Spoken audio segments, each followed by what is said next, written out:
पिछली क्लास में मैंने आपको असेक्सुअल मोड ऑफ रिप्रोडक्शन के अंदर फिजन एक्सप्लेन किया था, ठीक है।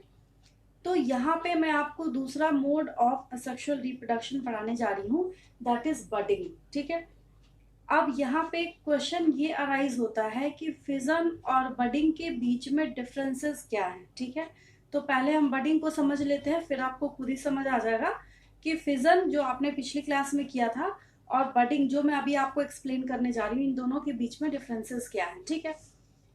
तो ये बडिंग जो वर्ड है, यहाँ पे देखिए इसके अंदर एक हिडन टर्म ऑलरेडी छिपा हुआ है, दैट इज बड है, यहाँ पे लिखा हुआ है, ठीक है।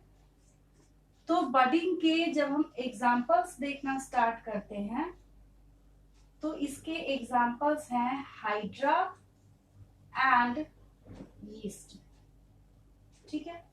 हाइड्रा एंड यीस्ट, ये किसके एग्जाम्पल हैं?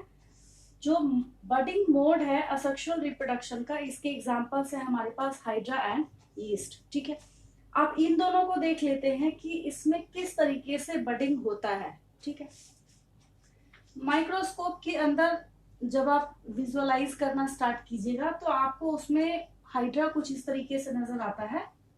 ये देखिए, ऐसे आपको माइक्रोस्कोप के अंदर क्या नजर आएगा? हाइड्रा दिखता है आपको वहां पे, ठीक है। ऐसे तो कई तरीके के टेंटिकल्स वगैरह बुक्स में बने होते हैं, बट मैं माइक्रोस्कोपिक व्यू बता रही हूँ आपको, इस तरीके से ही दिखता है, ठीक है। तो अब बात ये आती है कि इसमें बडिंग होता कैसे है, ठीक है। तो यहाँ पे पहले एक बड अराइज होता है, इसके लिए टर्म ही क्या दिया गया है, ये जो मैंने यहाँ पे आपको बताया है, दैट इज बड, BUD। यहाँ पे एक बड अराइज होता है, ठीक है।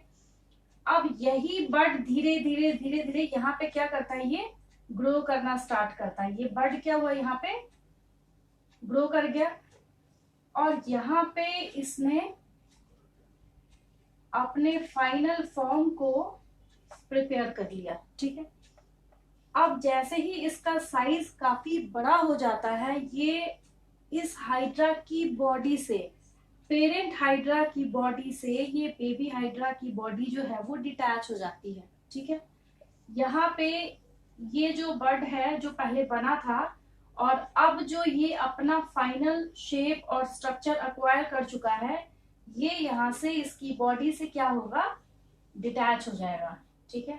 और डिटैच होने के बाद फिर ये क्या करेगा, बेबी हाइड्रा अपनी आइडेंटिटी फॉर्म कर लेता है यहाँ पे, ठीक है।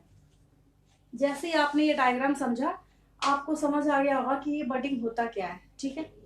अब यहाँ पे हम बात करते हैं कि जब आप बडिंग प्रोसेस पढ़ रहे हैं और पिछली क्लास में जो हमने फिजन देखा था, ठीक है, तो इस बडिंग और फिजन के बीच में डिफरेंसेस कौन से हैं, ठीक है। ऑब्वियस है कि इनके बीच में डिफरेंसेस भी होंगे। आप थोड़ा रिकॉल कर लीजिए, याद कीजिए पिछली क्लास के बारे में, वहां मैंने आपको ये बताया था, अगर आप अमीबा को देखते हैं और अगर ये बाइनरी फिजन करता है, ठीक है, तो ये अमीबा डिवाइड होके अपने डॉटर सेल्स को प्रोड्यूस करता है, ठीक है। तो क्या यहाँ पे इस पेरेंटल सेल की कोई आइडेंटिटी बची क्या? नहीं, यहाँ पे इसकी आइडेंटिटी क्या हो गई, लॉस्ट हो गई, ठीक है। बट यहाँ पे इस केस में क्या है, इस हाइड्रा ने, पेरेंट हाइड्रा ने अपनी आइडेंटिटी को मेंटेन करके रखा हुआ है, ठीक है। यहाँ पे इसकी आइडेंटिटी क्या है, parent hydra as it is रहेगा और यहाँ से ये जो बर्ड था इसने फॉर्म किया एक अपने नेक्स्ट जनरेशन को, ठीक है। तो ये एक बहुत बड़ा डिफरेंस है किसमें, फिजन में और बडिंग में। ये बात आपको समझ आ रही है, ठीक है।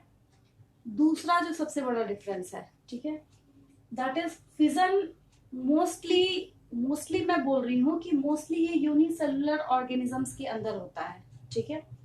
और बडिंग की जब हम बात करते हैं तो यहाँ पे ये हाइड्रा क्या है, यूनिसेलुलर नहीं है, ठीक है।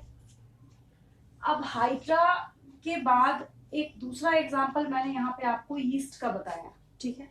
अब इसको भी देख लेते हैं।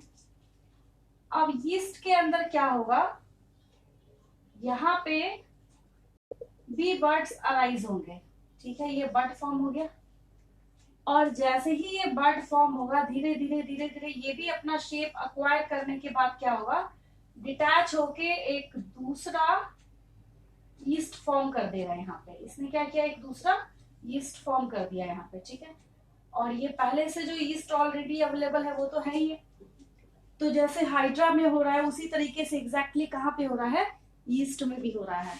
और ये यीस्ट भी यहाँ पे क्या कर रहा है, बड फॉर्मेशन कर रहा है। यहाँ पे भी क्या हो रहा है, बड फॉर्मेशन हो रहा है, ठीक है। तो इस तरीके से आपने समझा कि बडिंग क्या होता है और बडिंग किसके थ्रू होता है, बर्ड्स फॉर्मेशन के थ्रू होता है। जब बर्ड्स फॉर्म होते हैं, यही फॉर्म होने के बाद जब ये प्रॉपर फिशिंग के साथ अपने शेप को अक्वायर करते हैं, पेरेंट की तरह दिखना स्टार्ट करते हैं, हैवी हो जाने के बाद ये वहां उस बॉडी से डिटैच होने के बाद अपनी एक आइडेंटिटी मेंटेन करते हैं वहां पे, ठीक है।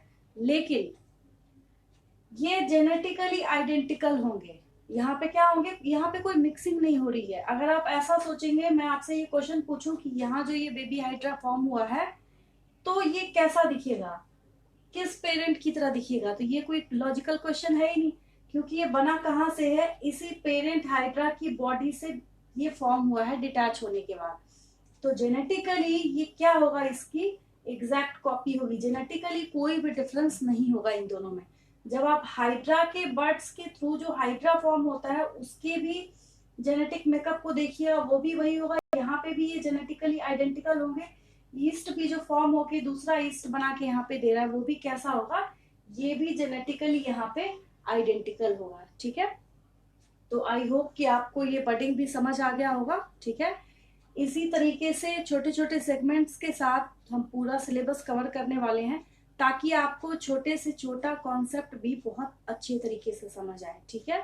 हमारे साथ कनेक्टेड रहिए। पर डे बायोलॉजी के लेक्चर्स को रिसीव करने के लिए चैनल को सब्सक्राइब कीजिए। Thank you for watching.